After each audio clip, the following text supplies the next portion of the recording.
Hello, everyone. Welcome back to Lady Scientist podcast. We've had a bit of a break here during our winter months in Seattle, and I'm really excited to have Dr. Vander Weele on the show.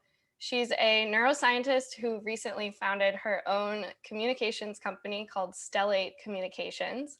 And I first learned about Caitlin through this neuroscience Twitter community back when I was in graduate school studying neuroscience, and I'm excited to talk about social media and neuroscience and science communications today with Caitlin. So Caitlin, welcome to Lady Scientist podcast. Thanks so much for having me on the show. I'm excited to chat about my journey. Absolutely.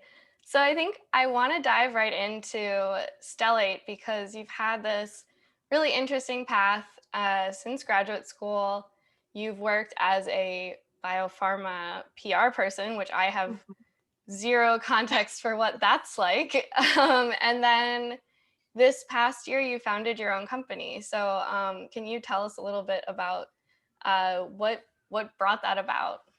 Yeah, absolutely. I did my PhD at MIT in neuroscience, where I studied dopamine and motivated behaviors. And I was really dead set on being an academic scientist almost up until the very end. I had a postdoc lined up. And about 6 months before I defended, doing experiments became increasingly more difficult. Just getting the motivation to go into the lab and perform experiments was hard. And I also just had some tremendous burnout. I ended up taking 6 months off right before I defended. I was in and out of the lab, but I took some time to travel and kind of work on my mental health. And right when I was wrapping up and writing my thesis and thinking about the path that was in front of me, I kind of thought about it as I was so focused on like climbing up the academic ladder and getting to the top and being the best that I could be, that when I got to the top, I was looked out at what was in front of me and realized this is not what I want. This is not the path that I think I want to take, at least at this moment in time where, I had never explored other opportunities. It was always about science, the science and being a PI. So did a little bit of introspection and exploring other fields. When I finished, I literally had zero plan for what I was going to do, which is very scary. And in the back of my mind, I was like, I can always come back if I want to, not the traditional route, but during this process, I realized that what I like most about science is thinking about it and talking about it and reading and discovering, which you can do outside of the lab, which led me to do some freelance work with a couple of science startups and mentorship. But it was kind of like a hustle, you're kind of piecing together your income and, you don't really have health insurance. And while I loved the work that I did while I was freelancing, I felt like I needed a little bit more structure. So decided to go into biopharma PR and landed my first, I guess, real job in a New York-based PR firm called Russo Partners. And Russo Partners was founded by Tony Russo, who's in many ways like the father of biopharma PR. He has a ton of experience in this space, and they run a boutique firm that works with very early stage biotech companies. So people who very likely don't have a product yet. So it's a lot of thinking about the science, thinking about how their platforms are differentiators within the space, and learning how to communicate that to various stakeholders, so investors and patients and other professionals in the space. And I learned so much, not just about like the biopharma space, but like the business of PR and how to run an account. And it's a very dynamic environment. You're touching a lot of things all the time, which kind of reminded me of being in the lab in some ways. You're constantly reprioritizing as things come up, and Still digging into the companies and learning their narrative and learning their science. So I was there for a little over a year, and decided that I also wanted to explore what it was like to work with the big pharma companies.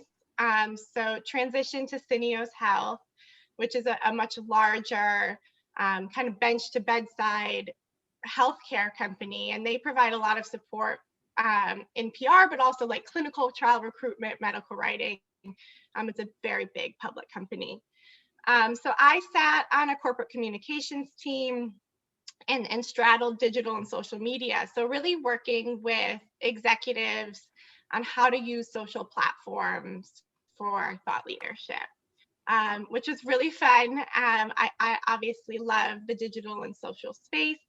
But at that level, you're really focused on telling the corporate narrative, and obviously those companies have products, so also talking about product. And while those things are so important, I kind of found myself missing science, missing thinking about science, talking about science, which I kind of serendipitously had a PI reach out to me, and she said, "Hey, I'm a new PI. I, thought science was all that I needed to be successful as a young PI, but now that I am, no one knows who I am. I'm having trouble getting grants. Like, social media is scary for me, even though I recognize that it's important. Can you help me?" And I was, at the time, I was like, this is a fun side project that I can do. And, I believed in her science and think that she's an amazing scientist, and thought of it as leveling the playing field for her. Science is increasingly, half PR and half science. And I think that it's only going to increasingly become kind of that weird mix that we as scientists aren't really trained to do. So that's how Stellate kind of came about. I took on the project. I've been working with her for a little over a year, and it's been so much fun. One, I get to learn about science and what she's working on. And then, since obviously launching Stellate Communications, bringing on several more clients in that space and supporting them on building brand awareness and PR for themselves and for their labs. Wow. So, naive question. When you say PR for a scientist, what does that entail? Like, what do these accounts look like now? And what are you, what are you providing? Like, how does Yeah, this change their, perception in the world, I guess? yeah. So PR is kind of like this weird, ambiguous, field that people don't really know what to do with, because it encapsulates corporate communications, digital and social, like product comms, events, like all of these things are kind of in the field of PR. And what I like to think of it as is helping people present their best selves.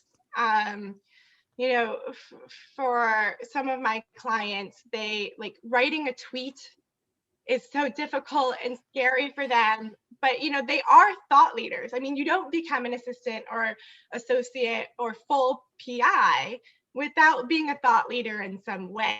So I just help them tease apart, what they stand for, what their science means, how it impacts society, and help them communicate that through various forms, whether that be copy on their website, social media posts, helping them, craft a Wikipedia page, or booking them on podcasts like this one. Awesome. So, we mentioned Twitter already, and that's clearly a part of what Stellate does and supports these scientists in communicating. And you kind of got your following. Am I right in that it kind of started on Twitter in a way? How did that come about? Like, how did you build your following? And I think we were both attending SFN. That's, I think, how I initially started following you, was through this community of neuroscientists. Can you talk about that experience? Yeah, so I was wrapping up my undergraduate lab work. I finished at the University of Michigan and stayed on for another year to finish some work. And I I think one of my undergraduate students that I was mentoring at the time was like, you need to get on Twitter. Like people are talking about science. And I was like, oh, okay. So when I made that transition to start my graduate work at MIT, started following like the professors who were online, my mentor at the time. And I pretty quickly found that it was useful because there was important conversations happening about science and the field directly related to me, and it was people were sharing papers and resources and providing support for one another, and I more or less for the like my first year just listened, didn't really participate, and then later I stumbled on graduate students like myself. And MIT is a little bit scary place to be a graduate student. I definitely didn't fit the typical mold. I had a psychology background, not a hardcore sciences background. Like I was on the wait list. I didn't even get in right away. So I had a lot of like imposter syndrome about being there and being with all these brilliant people. And I kind of started tweeting about it and saw that other people were tweeting about it. And I was like, wow, there's like this whole network of other graduate students who also don't know what they're doing. Like, and realistically, no one knows what they're doing. But, being in the cohort that I was in, I was like, wow, all of these people have, their science figured out. Like this, like, I am not that person. So I think in that way, I really started building a community there with other graduate students who were outside of my institution. And honestly, it's in many ways one of the most valuable things that I've done during my PhD. One, just having that support and community. I could have been in the lab at 10 p.m. and tweeted something, oh, my experiment failed, like, please send cute dog pics. And I would receive, 30 cute dog pics. And like being able to chat about like the struggles of graduate school was really, really helpful for me.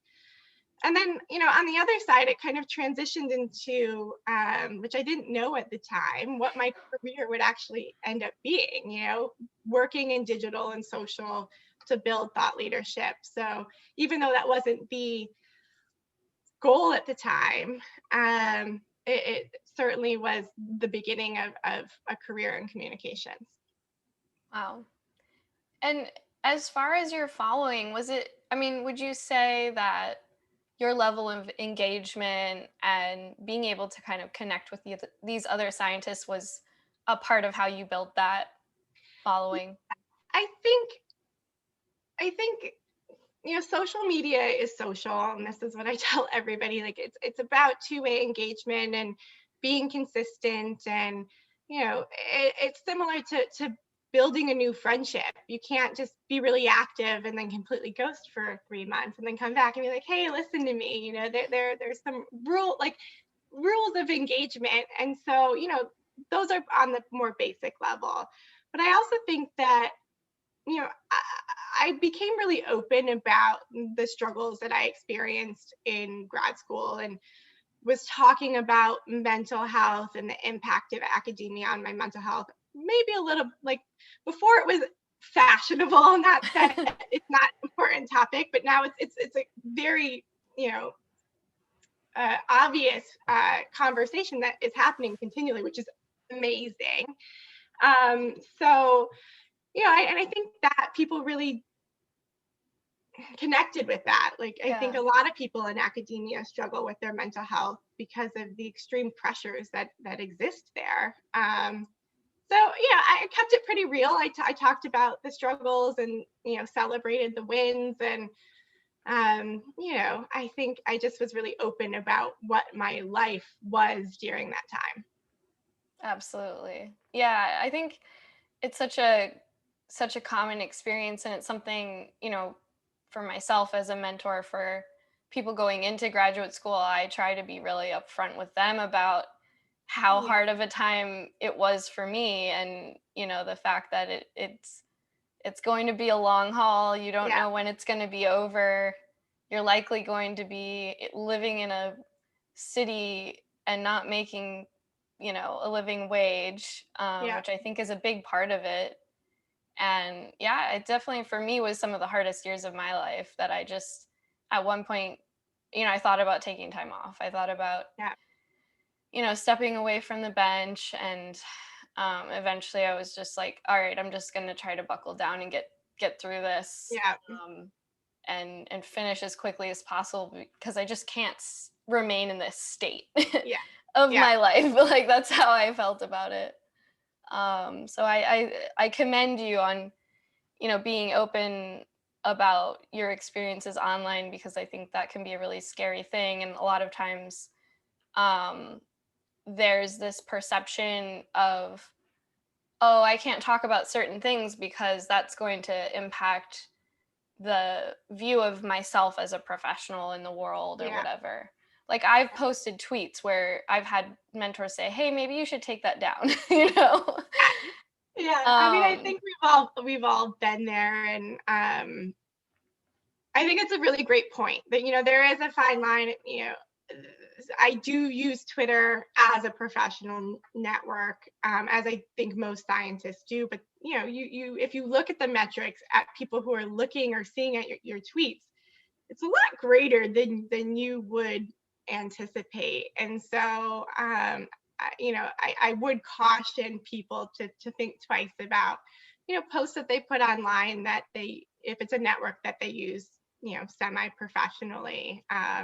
I've definitely experienced the same thing, experienced backlash. Like there are downsides to social media. And, I think that people need to set, goals and boundaries for themselves when, there's people who could make career decisions, seeing their content. Absolutely. So I want to touch on one question just out of curiosity, because lately, as part of the podcast and promoting things myself on these different platforms, there's been a lot of discussion around Twitter being this kind of toxic environment. Mm, And I'm just curious for your thoughts. Like, do you ever feel like you need to take a break from these social media platforms because they become this kind of intense space? Has that been yeah, your experience at all? yeah, absolutely. I mean, I think on the net, as I mentioned, Twitter has been, a tremendous community for me. And there's been a lot of support there. But obviously, it's not like LinkedIn where it's connected to your name. There are suits and, pretty big suits in the science space. And, I've had run ins with a couple of them kind of bullying me a little bit. And, that was really, as a young graduate student, and like being kind of publicly dragged in some ways, like really difficult to deal with. And so I think Can we pause? What's a sued? a pseudonym, sorry. Okay. So like early Twitter, like science Twitter, there's a number of pseudonyms of people that like PIs that operate under names that are not their own. Okay. And a lot of them had like blogs that were like very early, like maybe, I don't know, a decade ago, and that makes me feel old. But like, when blogs were a little bit more fashionable than they are Right. now. And so people that just operated under a different name. Does that make sense? Right. And are you referring to some of these scientists, which I think I kind of know what you're talking about now, where they often could be very critical of Yeah. different people's science and kind of ripping them apart a little bit online? Yeah, and it could be the science, or like I think I remember once I tweeted something about reverse light dark cycle, and for people who work with rodents know that, and just talking about, I don't even remember what it was, doing some experiment and reverse light dark cycle, and they wrote like an entire blog post about like why behaviorists don't really know what they're doing, and this new crop of, so it was just like, it didn't directly mention me, but you knew that it was connected in some way. And there's a Yeah. couple instances where something that I would say would, snowball into a whole nother conversation that wasn't the intention, but that is how social media works. Like, that does happen. People subtweet, each other at times. And I don't love that part of, social media. And I think there are pockets of good communities on Twitter. And I like to think that neuroscience and the science community is one of those, but you got to protect it. So, I always tell people the number one rule for, engaging on social media professionally is don't be an asshole. I like that. Yeah. There's spaces, and academia is hard enough. We don't need people being an asshole. And I mean, I feel like I have to push back.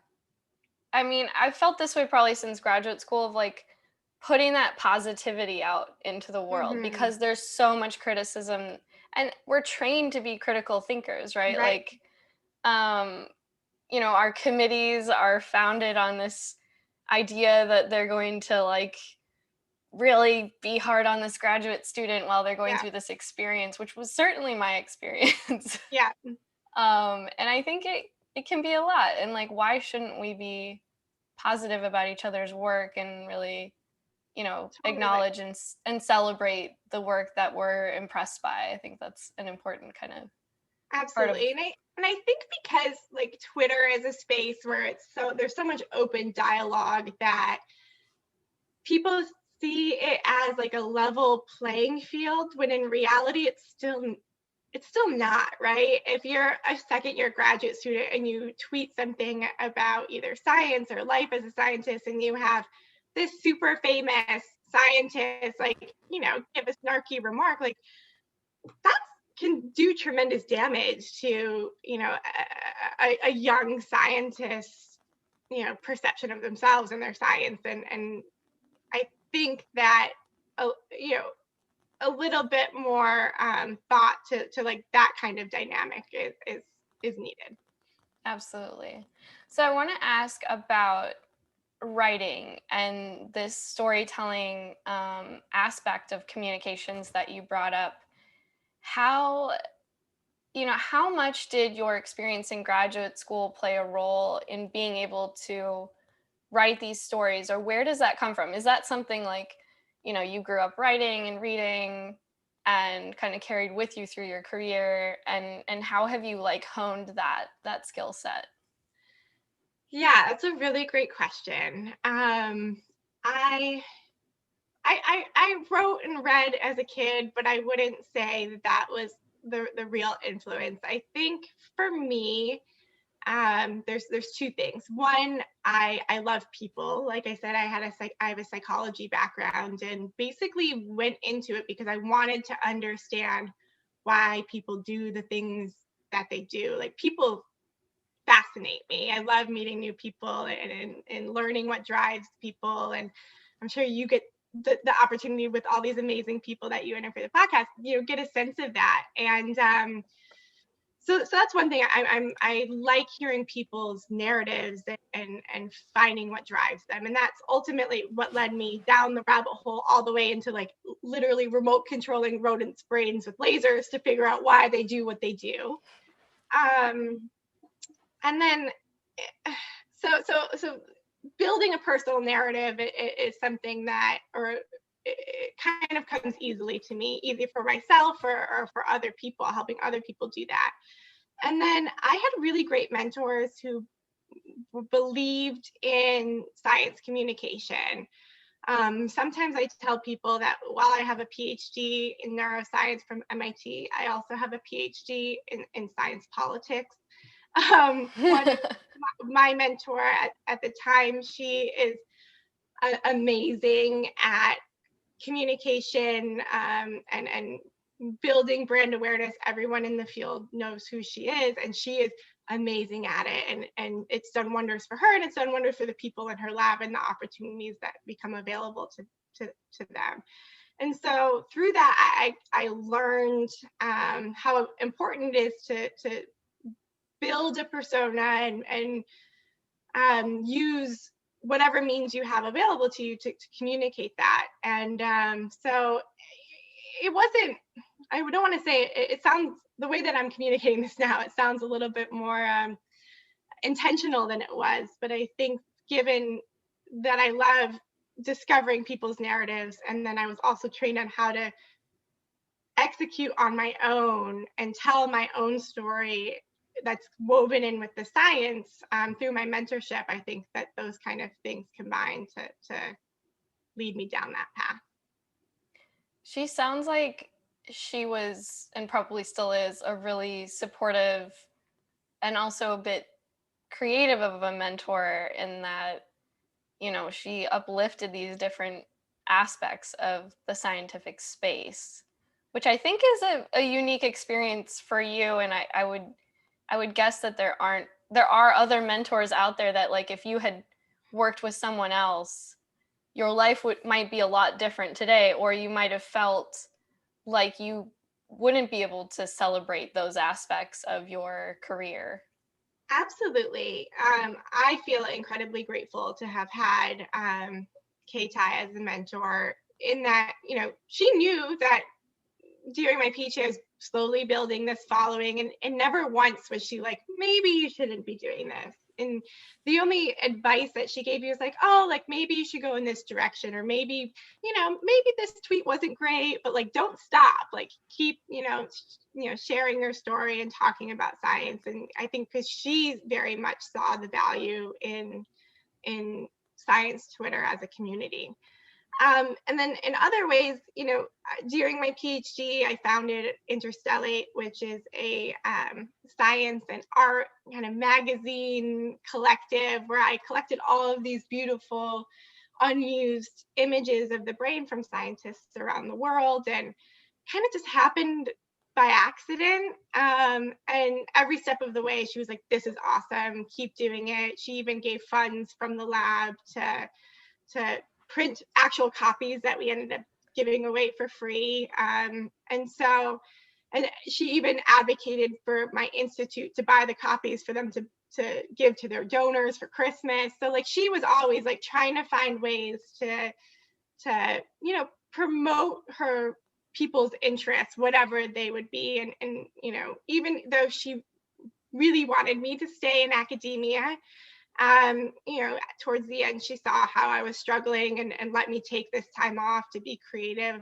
And, I think you're absolutely right. I think my experience in graduate school and my career now would be very different had I had a different mentor. Wow. Yeah. And Interstellate, again, like, this was years ago. What year did you found Interstellate? I think it was founded in 2017. Okay, yeah. And I think the first magazine came out in 2018, and I think. No, it's all good. Yeah, because I just remember, so at the time I had a research associate who actually was the first interview I did for the podcast, because she works for a Cognition Studios, which does like scientific illustrations and that kind of thing. And we both had this art background. Like, we both loved art. We'd go to like figure drawing classes together. And so we loved Interstellate. And we were taking these images ourselves for our research, but not on par with the kind of like beautiful. And, when I edit the episode, I'm going to put up some of the images from the magazine, if that's okay. Well, yeah, absolutely. Because it was so cool to see it. And like, I think there's aspects of what we do that tie into this like creative spirit and this artistic part of science that doesn't always get talked about or uplifted. So I commend you on like putting that together. It was for me as a scientist on the other side of the country, like really cool to see. It was a lot of fun. I think Interstellate was another one of those things that, even though I did spend a ton of time on it, probably time I should have been dedicating to finishing my thesis. But at the same time, like my mentor at the time was like, never once did she say, hey, like this is cutting into, she knew that this is what, like I needed a creative outlet. during this time. It was also an interesting time because I was more or less doing revision experiments for my thesis paper. My PhD paper was like one paper. So it was like 6 years into one massive Nature paper with ton of data. Like the supplemental figures are bananas. And revision experiments aren't that creative. It's someone else telling you this is what you have to do to get this published. And so I think I was feeling not creative.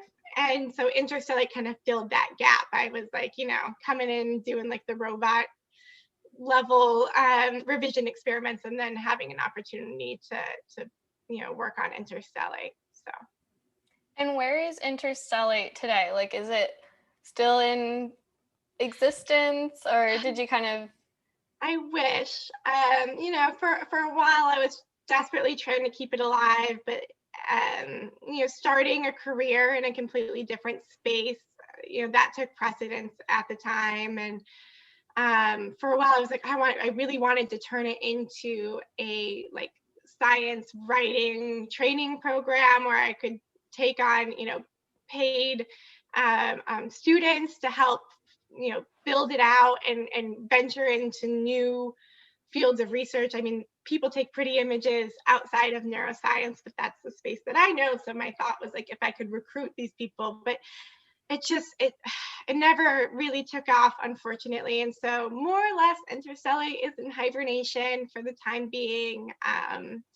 I would love at some point to do a proper book because, people provided these images, donated them, and I feel some, I guess burden is not the right word, but like I want people to be able to access the project in an easy way at some point. Because I feel tremendously grateful that people trusted me with, their beautiful works of art. And often these images are the result of a ton of work. So I would love to be able to like issue a book at some point that people could buy on Amazon or something. But I think that's the extent of which Interstellate will exist.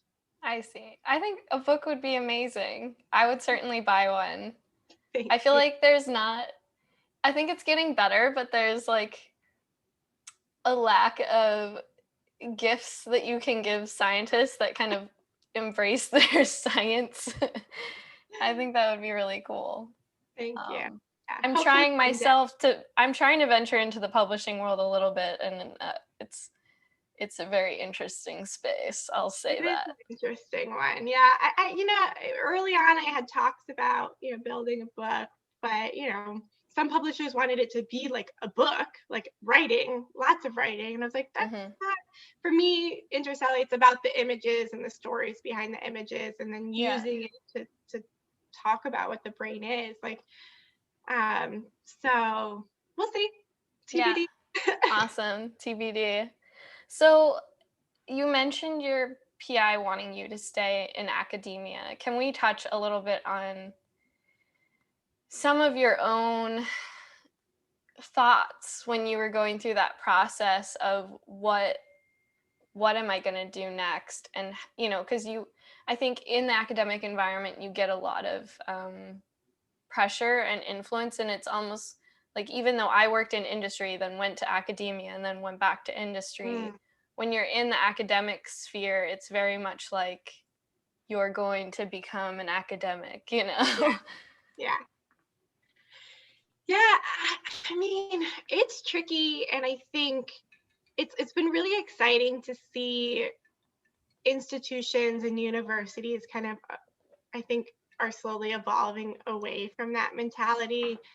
I know like Columbia, they do a whole course on like alternative careers in science, which I think is incredible because I had no idea what I could do with a PhD when I finished. Like I said, I finished, and literally the last slide of my thesis was an image of me on a boat with Boston in the background. And I was like, for the first time in my life, I have no idea what I'm going to do. And I'm excited for it, but like, it was terrifying. Like I said, I was so dead set on staying in academia and just had no idea what I could do outside of being an academic scientist. So it was difficult. I will say that. And I do feel fortunate that at the time, like I had some money saved up that I could try a bunch of different things, talk to a bunch of different people. And again, fortunate enough that, the one thing a nature paper could afford to do is that I think I could have come back had I decided to somewhere down the road. But like, again, this is all being like coming from a very like privileged position. So, this is why doing podcasts like this, I also give talks about alternative careers in science, what is out there. And I think, all of that is tremendously important because there's so many things you can do outside of science. And I think just yesterday, I caught up with two of my former MIT classmates, neither of which are in academia anymore. One is a co-founder of a couple of biotech companies. The other is exploring medcoms. I think in academia it's difficult because because that is your community. You see the people that stay, but there's the majority of people leave and they go on to do amazing, incredible things. You just don't hear about them because it's not the space, and it's not what, for the most part, you're trained to do. So, I think we still have a lot of work to normalize alternative careers in science because they're not alternative, really, right? It's the norm. Oh, yeah, absolutely. And I think one of the things that I gained from the academic environment was I'd gone from working on a team at a biotech to, everything having to be done by me. Yeah. And I think that actually helped me build a lot of skills as an entrepreneur and feeling like I was capable of taking on, in the science space, it's like taking on new experiments or new assays or whatever it Mm-hmm. is that you're working on. But in the entrepreneur space, it's kind of similar in that sense of like there's all these new skills that you're going to have to learn to Mm-hmm. make this business, right? Yeah. Can you talk about that at all, and if you've had a similar experience? Yeah, absolutely. Going back to when I was wrapping up my PhD and thinking about what else I can do, I remember talking with a couple of people who were like an academic public. I was like really exploring anything that I could do. And it's like, I'm really good at sticking small things in rodent brains. Like that is like what I am very good at. And I didn't realize all the other skills that being a PhD student and managing a small team really gave me during that time. And it didn't become apparent to me until I started my first job at Russo Partners. And it sounds strange, but like account management, like at a PR firm, you're typically working for 3 to 5 clients, and you're working on small teams that are different across those clients. So the teams are different that support them.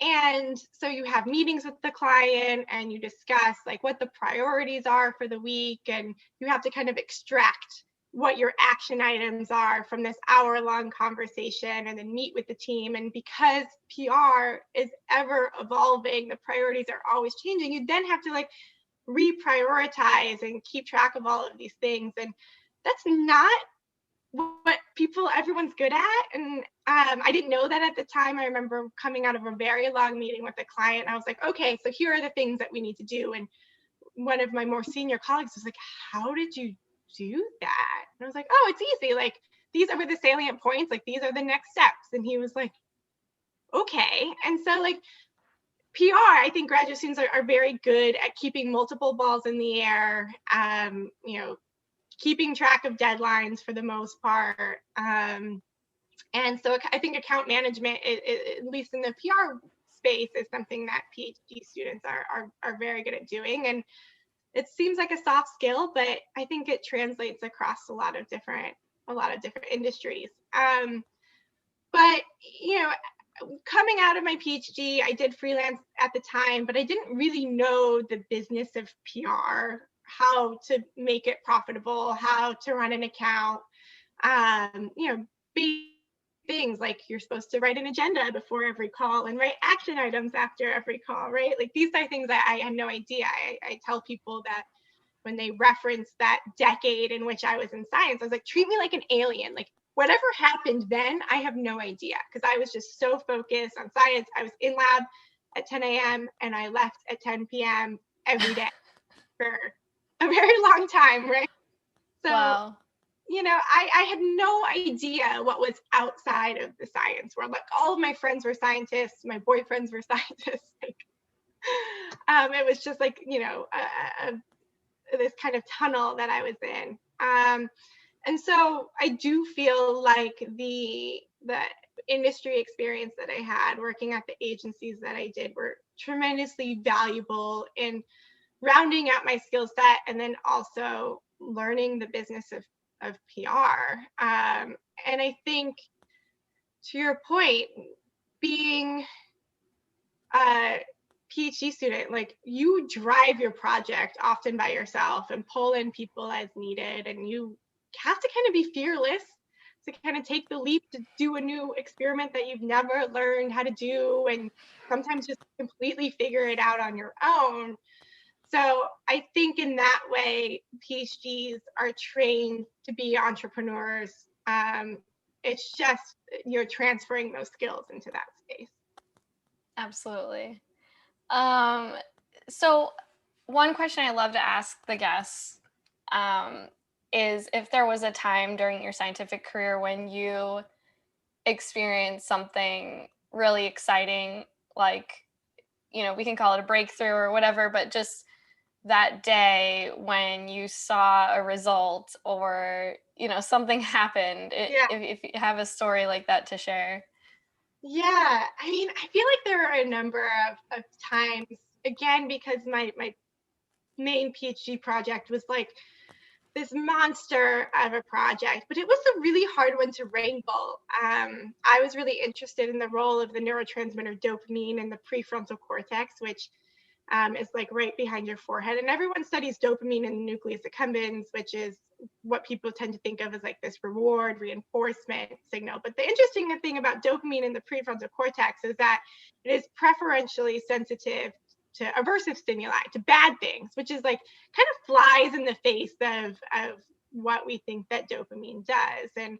And Stefan Lamel and a number of other scientists had kind of uncovered this preferential sensitivity. And I was like, this makes zero sense. And I want to figure out what's happening and like, what is dopamine doing and what like specific populations of cells is it acting on to kind of drive behavior.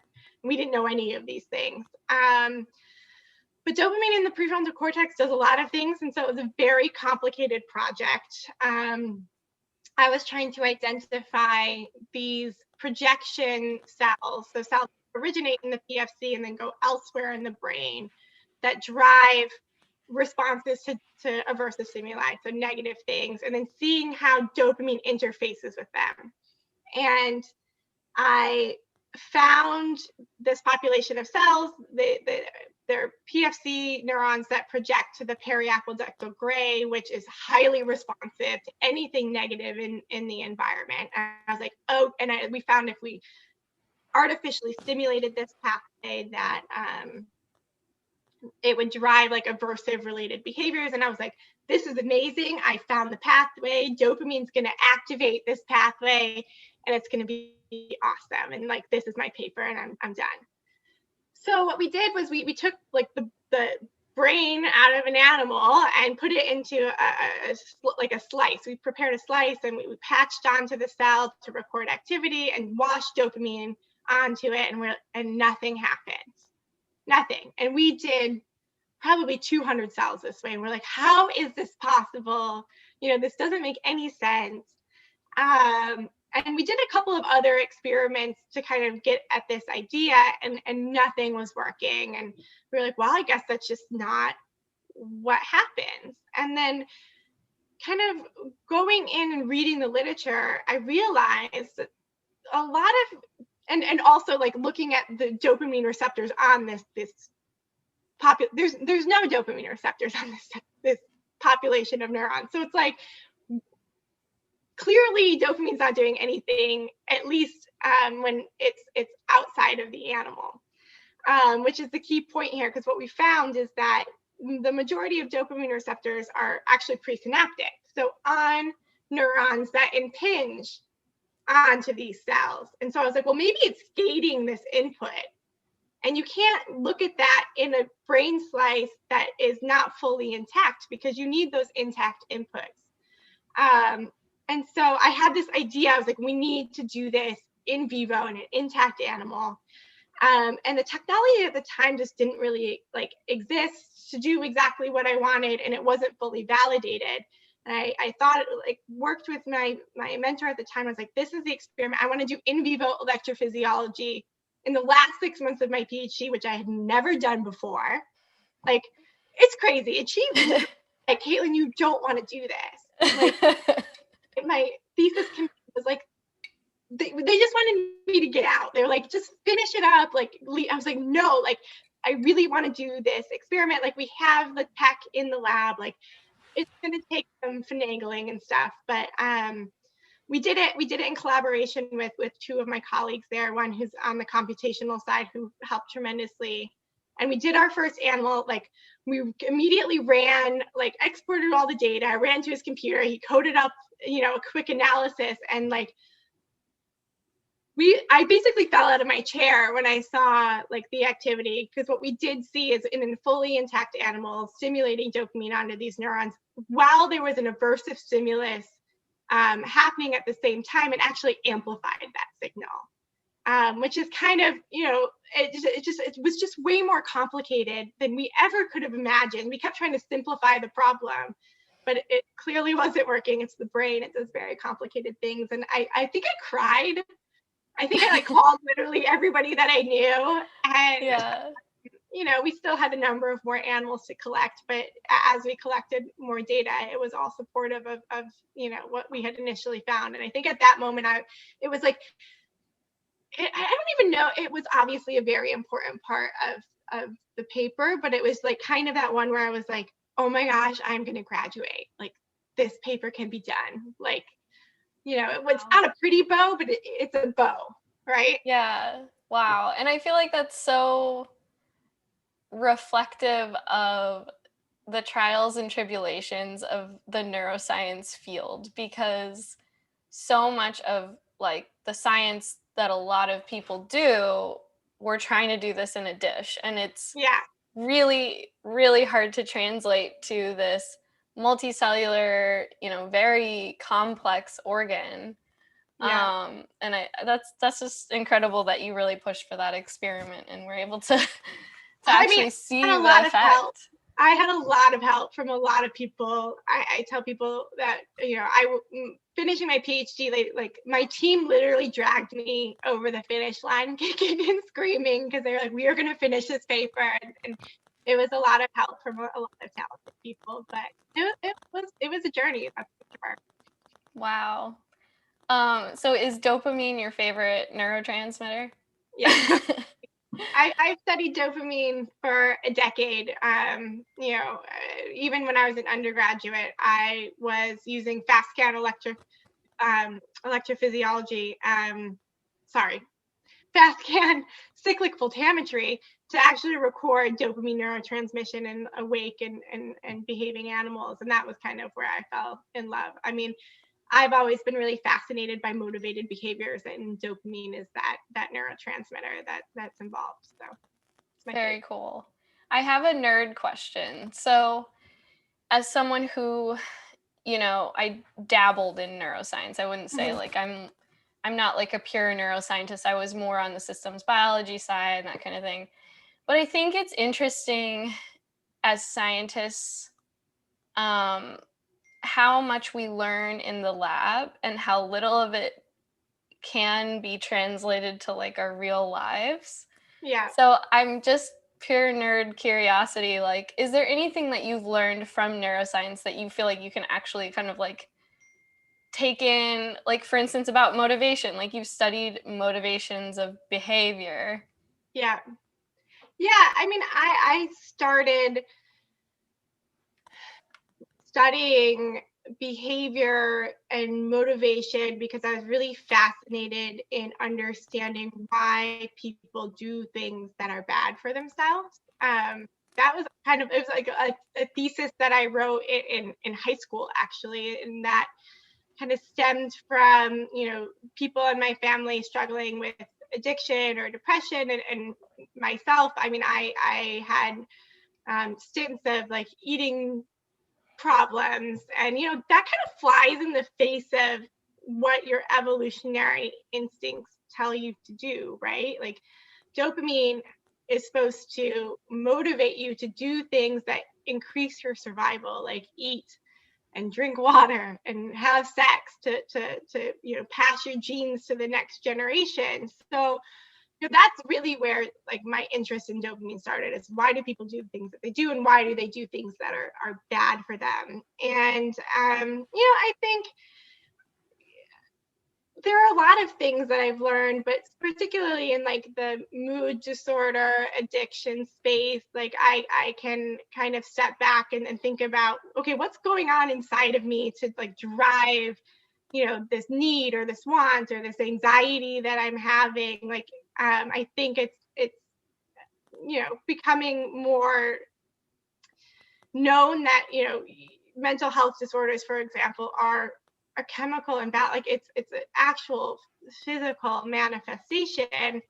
um and so I think bits and pieces of that, like I try to bring into my life, and think about, like, I also have a very extensive knowledge of working pharmacology. So why that comes in handy, it does, and from time to time. But overall, I think it's less, your PhD is less about, becoming, in terms of translatable knowledge, it's less about like this really small corner of the universe that you're an expert in, but it's all the other things that you learn along the way. Like, I tell people, I am an expert in this, world's expert, or was, probably someone has taken my place, in this very small section of the brain that I really care about, but everyone else is just like, oh, that's cool or whatever. But it's the whole process of the PhD and the skills that you learn, and how you connect that with contributions to society, that I think are the important parts. Absolutely. Yeah, I definitely agree. Um, Looking back on your graduate school or even your early scientific experience, is there anything you wish you could tell yourself about that time in your life? You know, my whole journey has not been perfect, and there's been so many struggles that were at the time very difficult, and I still have struggles.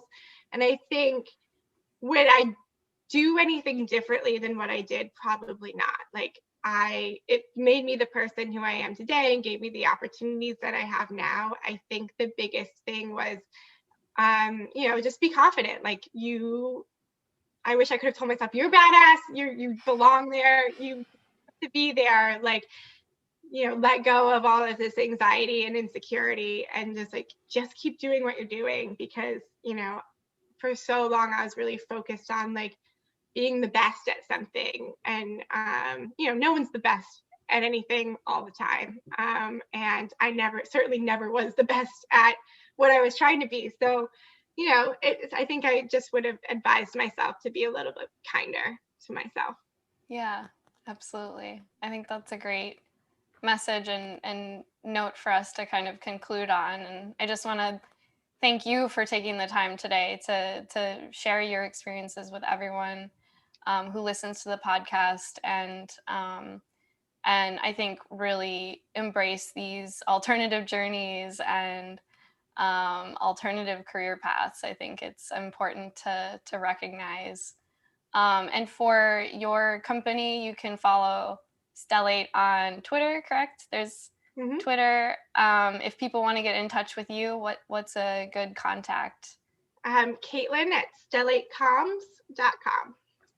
Awesome. And you can follow me on Instagram and Twitter as well. Reach out through LinkedIn. Always happy to connect on all the channels, all the ways, and always happy to chat about all careers in science.